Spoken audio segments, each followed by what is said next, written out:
Hi, Mega Moms! Jessica Hensley here, and I have an awesome guest with me today, Whitney Nicely, right? Yes. Hey, Yeah. y'all.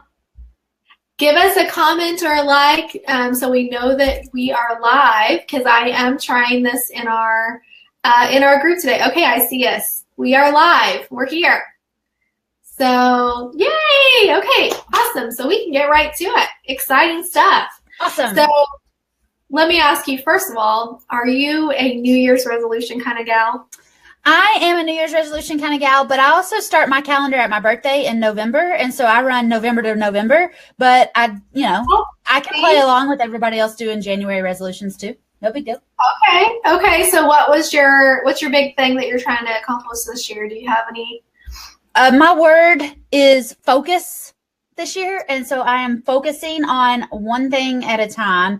I don't know if it's a woman thing or if it's an agent thing or if it's a control freak thing, or I don't know what my problem is, but I have a tendency to take on a lot of different projects and then they all kind of sort of get halfway done. And, I make money and I do different things, but it's not my full attention. So my word this year is focus. Focus.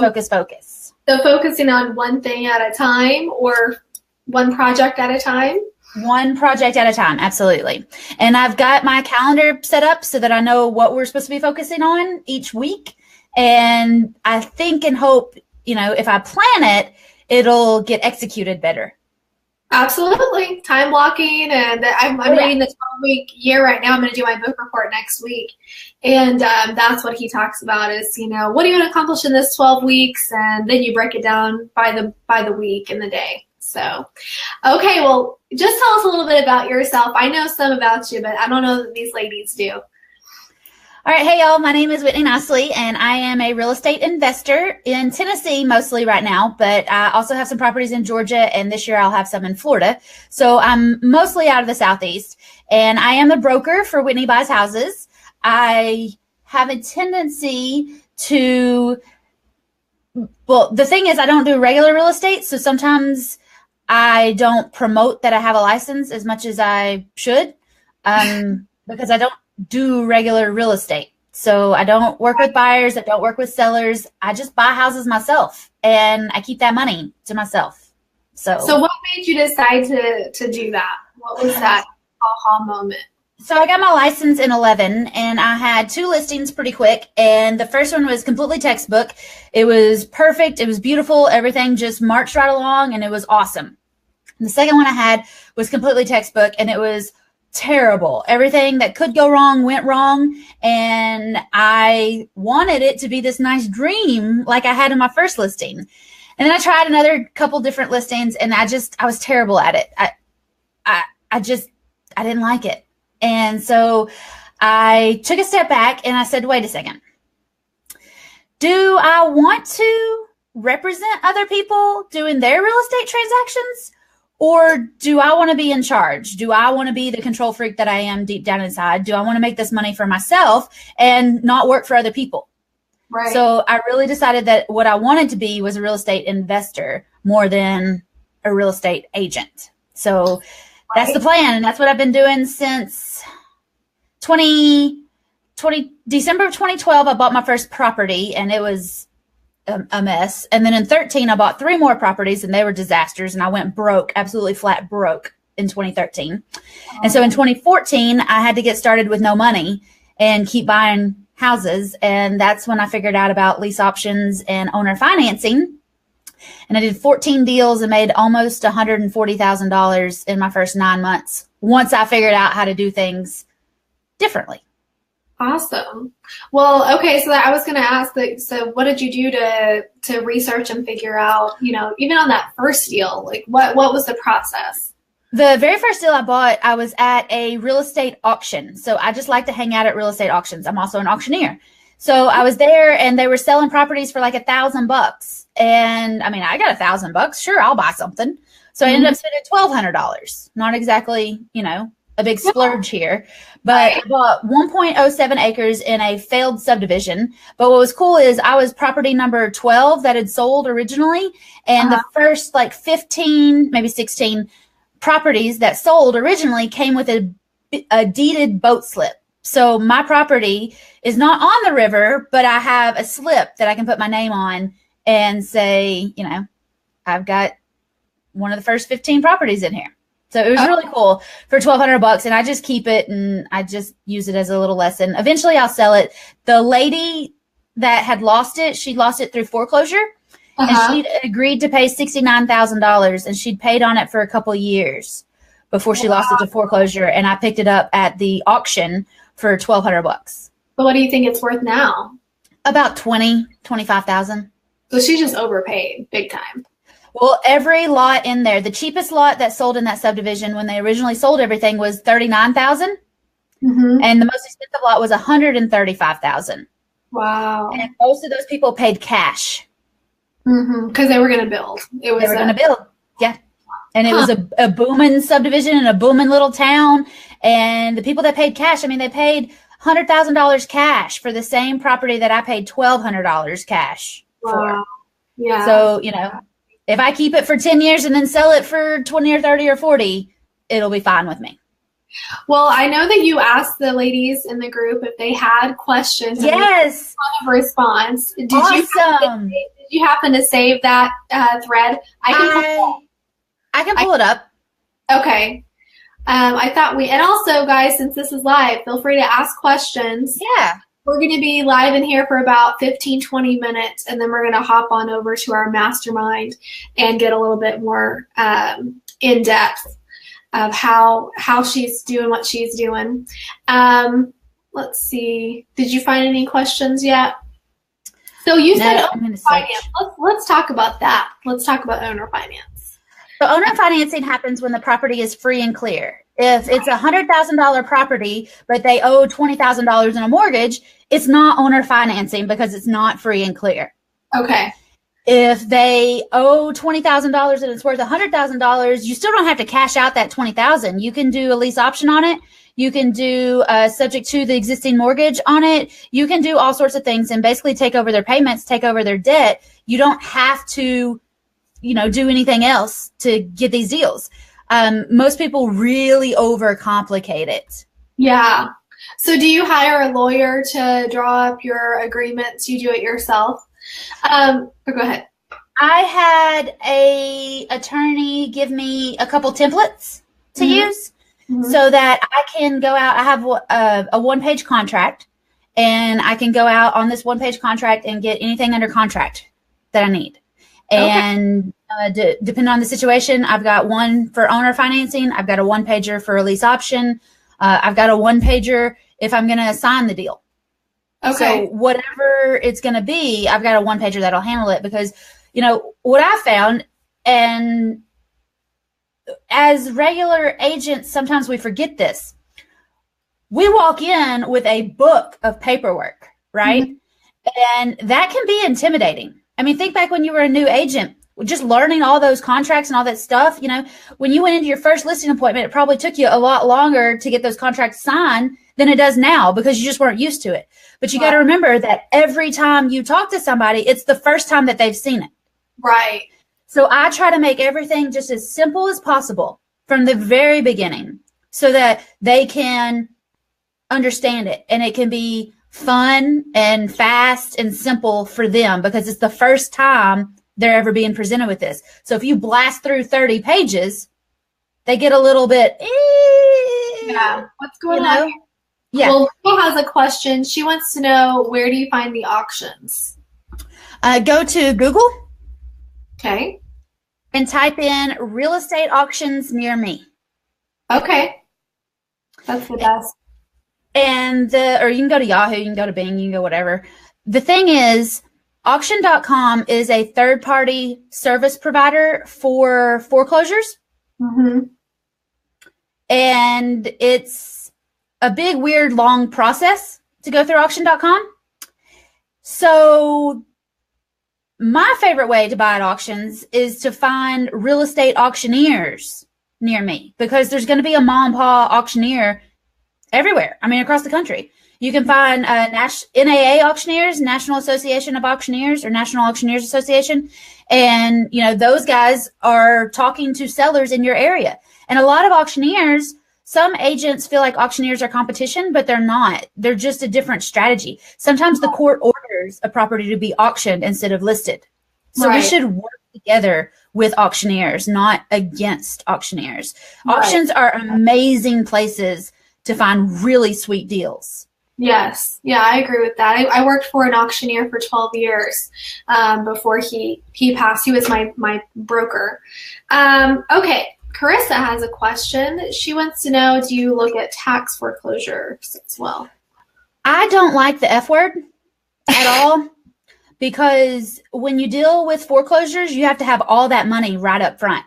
And I try to do no money down deals, no money out of my pocket. I like to start making money before I ever have to pay anything out.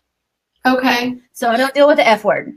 So when you do your lease options, are you putting money down, or so can you give us any information about maybe the way you're wording that? Like, how do they know, how is it a good deal for the seller too? You know what I mean? Because we want to win-win, I'm sure. Oh, win-win-win all the way. So if you go for a listing appointment, when do you say you're going to close? I don't know when I'm going to close. It depends on when they get an offer. So when I go on an appointment, I say, I'm going to start paying you in 3 months. Gotcha. And a lot of people say, all right, great. Where do I sign? Because if 10 agents have come in before me and they all said, I don't know. Right. You know, there's nothing wrong with that because you just don't know. I say 3 months. Can you handle it for 3 months? Can you make this payment for another 3 months? And so then what you're doing is you're purchasing it with this lease option, and then you get the property ready to rent out. You basically rent it. So, and that's included in your lease agreement with them that, okay, so that they give you permission to, because I can see, I've actually tried to do that one time with an owner who had like 20 properties in a little town. And I was like, okay, you know, those are the best. You charge me $250 or whatever, and then I'm going to charge $500 because rent here isn't that much. They're like, no, that's taking more risk. We're not willing to do it. Is it because I was giving them my plan? So maybe just don't give them as much information, you think? Or people are very selfish. Mm-hmm. Every single one of us is very selfish. We want to know how this is going to help us. You start talking about how it's going to help you. Nobody cares about you. Right. How are you going to help them? They have a problem. Right. Solve their problem. And you can tell them what you're going to do, but it doesn't need to be the main point of the conversation. The main point of the conversation needs to be how you can be a problem solver for them. Right. Okay. Leah has a question too. Let's see. She says, yeah, they usually jack the prices at such a big hassle at auction.com. Thanks for the advice. Yeah, I don't like auction.com. I had a client one time, they purchased a home through them, and their wording, something wasn't quite right, and they had to put like $2,500 down for earnest money. And so they bid $25,000, and that's all they wanted to spend was $25,000. Well, after they got the bid, that $2,500 wasn't applied like it is in normal circumstances, and that was a tough lesson for me. Okay, well, in auctions, that's very regular because in regular real estate, the commission is built into the purchase price, but in auctions, it's on top of the purchase price. So there's a 10% buyer's premium. There's a 20% buyer's premium, and that goes on top of the purchase price. So that's, one of my sales tactics is when I'm going in to get an auction, I say, if the hammer goes down at 100,000, Mr. Seller, you get 100,000. I get whatever's on top. I put 10% on top. Whereas if I was trying to get an auction, I would say, whereas if you go with an agent, there's going to be 6 or 7% that comes out. So if I get 100,000, then you're back down to 93,000. Right. So that is what's different about auctions. But that's also the way that I do my lease options too. So if I get a house, let's say for $100,000, but it's worth $120,000, even with no fixing up. I don't fix up houses. Okay. So much work in flipping and fixing up houses. So if it's worth 120, then their problem is this $800 a month payment and this $100,000 mortgage that they're carrying around. But their biggest problem is that $800 a month payment. So I take over that $800 a month payment in 3 months and don't give them any money because that's not their problem. They've already moved on. They're not in this house anymore. They're just making payments on an empty property. Mm-hmm. So when I talk to them, I fix their problem. And then I turn around, I put it out on the market for $1,000 a month, $1,200 a month, and the purchase price at $120,000. But I also charge a non-refundable option fee to even be able to move in. It's not first month and security deposit and a pet fee to move into my houses. Oh, no, no, no, no, no. It's $5 or $10 or $20 or $40,000 to move into one of my houses to get the right to buy the house. Okay. So you're not leasing the properties. You're selling them. I do a lease option. I do a sandwich lease option. I buy it with a lease option, a lease with the opportunity to buy the house in a certain amount of time. I usually get 5 or 10 years to buy the house. And then I put it out on the market for a lease option. People pay me to move in. They pay me extra every month. And then they have the right to buy the property in usually a year or two. So I get 5 or 10 years. I get a certain payment. I get a purchase price. And then I put it out on the market for more. This is interesting. I'm so glad we're talking today because I'm thinking my area, I have lots of property. We have an overabundance of properties. And so it's tough to sell houses here. We have, I would say like a 9-month supply at least. So anyway, I'm excited. I'm going to be using this. And I'm going to be going to your course. Let's quickly tell them about that, and then we'll have to post the link later. Do you want to tell them what you offer? I have a course named or called First Deal Done Fast. So a lot of people are just trying to get their first investment deal done and they want to do it fast. So I help them with that. Or whether it's just your first investment deal without using money, without using banks, without using your credit, maybe it's just your first deal done fast with Whitney. Okay. However that works.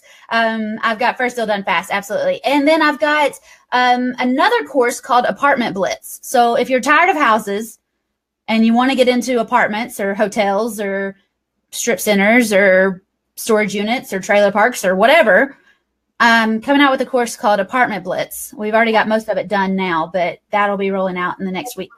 Awesome. Okay, let's see. We have another question. Allison, she says, with it being a seller's market, why would a seller not sell and get all their money now rather than... So I think, Allison, I just want to quickly say, we're all in such different markets. So, in your market, that's probably the case. And what you want to answer that too, Whitney? Yeah, I'd love to, because I get this question all the time.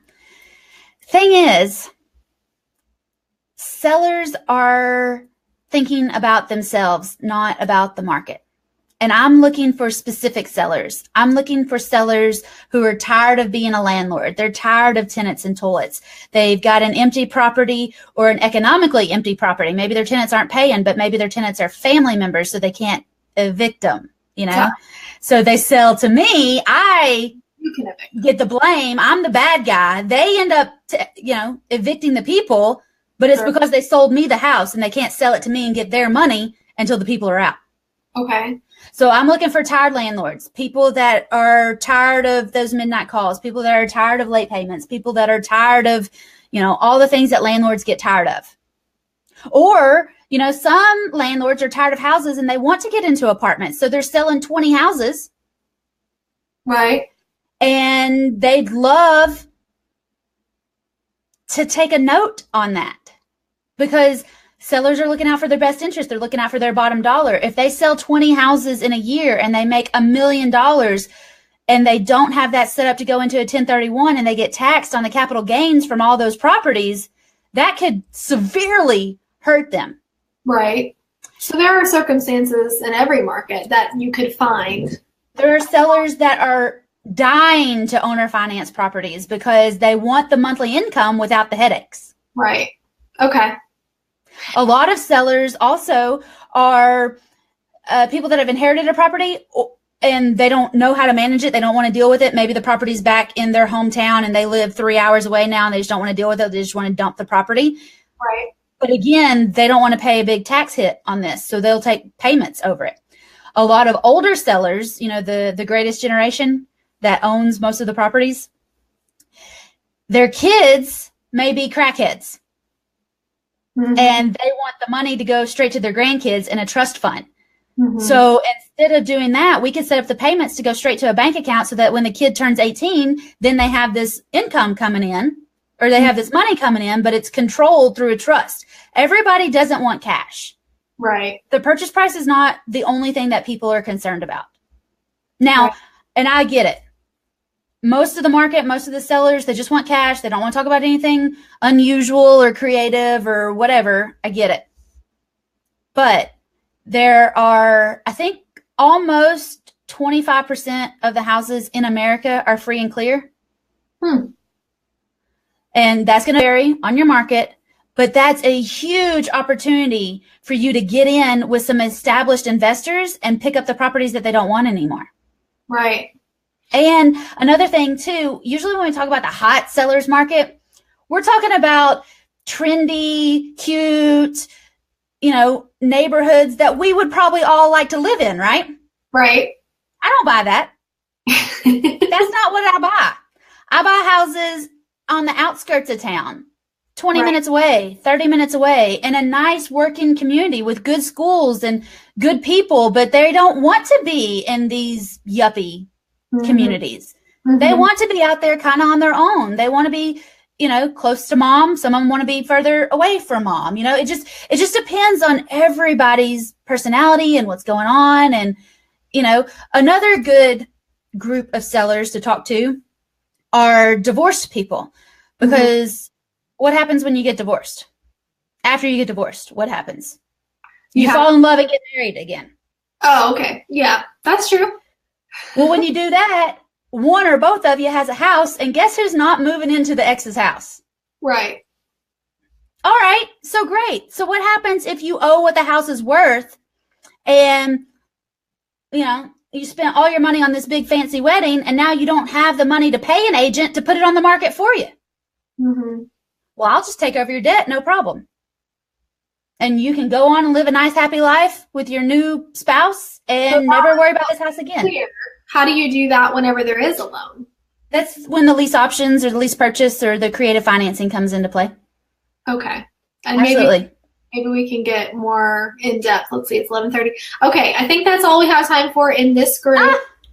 So I know it was so quick, but I hope you guys will check out what she has to offer. I think this is really interesting and a good fit for a lot of real estate mamas that maybe their schedule doesn't allow for the traditional real estate. Yeah. When we talk about traditional real estate, think about it like this too. When you go on a listing appointment, how many opportunities do you give the seller to work with you? Several. I mean. Well, you're basically going for a listing though. Yeah, just one. Yeah, one option. Is that what you mean? Yeah. So when I go in, if I have an appointment, I'm giving them 4 options. On every appointment I go on, I give them the listing. I could list this house and I could get you, whatever it is that you want for it. And who knows when I'll sell it, but I'll do my best. Right? Or I'll give you a cash offer for it today, which is going to be the exact same cash offer that every other investor in town is using, because we're all using the same formula. You'll have to tell us that formula. Or I'll give you a third option, which is I'll take over your payments. Be 3 months. You got to make the payments, and I'll give you what you owe on the house, but it's going to take me about 5 years to pay you off. Or I'll give you what you owe, and I'll give you $1,000, and I'll take over your payments in 3 months, but it's going to take me about 10 years to pay off. So every time I go on an appointment, I don't have one trick, okay? If you call a contractor to your house and he just shows up with a hammer, he shows up with a full tool belt, now we got somebody we can work with. And that's what I want agents to do, is just to realize that you can list houses and you can make $1 million listing houses. But some people don't want to list houses until they die. Right. They want to invest. They want to buy houses. They want monthly income, all of that. It's hard in the traditional real estate setting, unless you're willing to build a team. And, there's a lot that goes into it to make really good money. I mean, wealth building money. Not just like enough to pay my bills every year and, send my kid to college, but like retirement, It's hard. And I'll tell you, some of the best advice I ever got, and this is so true, I've changed it around a little bit now, but the best agents I know, the absolute number one best agents I know are investors, because they're invested in the market. They understand the full game, not the listing game only. Well, and when you speak that language, you're able to relate and Yeah, I've been there. I had a tenant that did this to me, or this is where I'm looking for deals, you know. I know some local people have told me, well, I'm not going to buy because that makes me in competition with my seller or my buyer. And I just think that's such small-minded mentality. That competition word gets all over me. I can't stand it. There's so many deals out there, and we're all such different people that we may never even come into contact with the same people. Mm-hmm. Yeah. All right. Well, that's all we have time for this weekly show. Tune in next week. We're going to have, let's see, we have Lauren Taylor is going to be with us next week talking about. She's awesome. I've been checking her out. She's awesome. Yeah, she has some great information for us too. So, all right. And if you have questions or would like more information about Whitney's products, we'll post a link below for you guys. Bye.